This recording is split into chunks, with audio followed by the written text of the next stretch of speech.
एक व्यापारी बहुत कीमती हीरा लेकर हिंदुस्तान जा रहा था।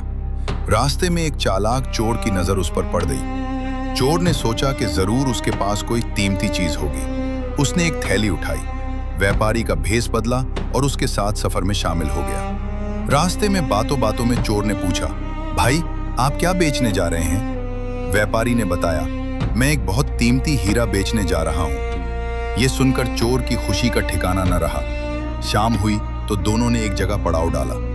रात को जब व्यापारी गहरी नींद सो गया तो चोर ने धीरे धीरे उसके सामान की तलाशी ली। थैलियां, कपड़े, हर चीज छान मारी, मगर हीरा कहीं न मिला। सुबह चोर ने हैरानी से पूछा, वाकई हीरा आपके पास है? व्यापारी ने मुस्कुराकर जेब से हीरा निकाला और दिखा दिया। चोर और भी हैरान हो गया। कुछ दिन बाद व्यापारी लकड़ियां जमा करने जंगल चला गया। चोर ने दोबारा पूरा सामान छाना, मगर हीरा न मिला। यूं ही कई दिन गुजरे। चोर हर मौके पर व्यापारी के सामान और कपड़ों में हीरा ढूंढता रहा, मगर हर बार नाकाम हुआ। आखिरकार एक दिन चोर थके लहजे में बोला, मैं अब और छुपाव नहीं चाहता।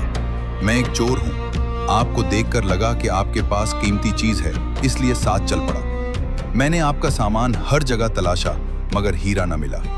मैं वापस जा रहा हूं। बस दिल की तसल्ली के लिए बताइए, आप हीरा कहाँ छुपाते थे?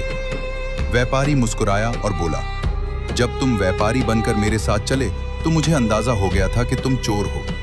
इसलिए जब भी मैं सोता, हीरा तुम्हारे ही सामान में रख देता था। तुमने मेरा सामान तो बार बार देखा, मगर अपने सामान की तरफ कभी ध्यान न दिया। इसी तरह हम भी दुनिया में दूसरों के ऐब आसानी से देख लेते हैं, मगर अपने अंदर झांकने की जहमत नहीं करते।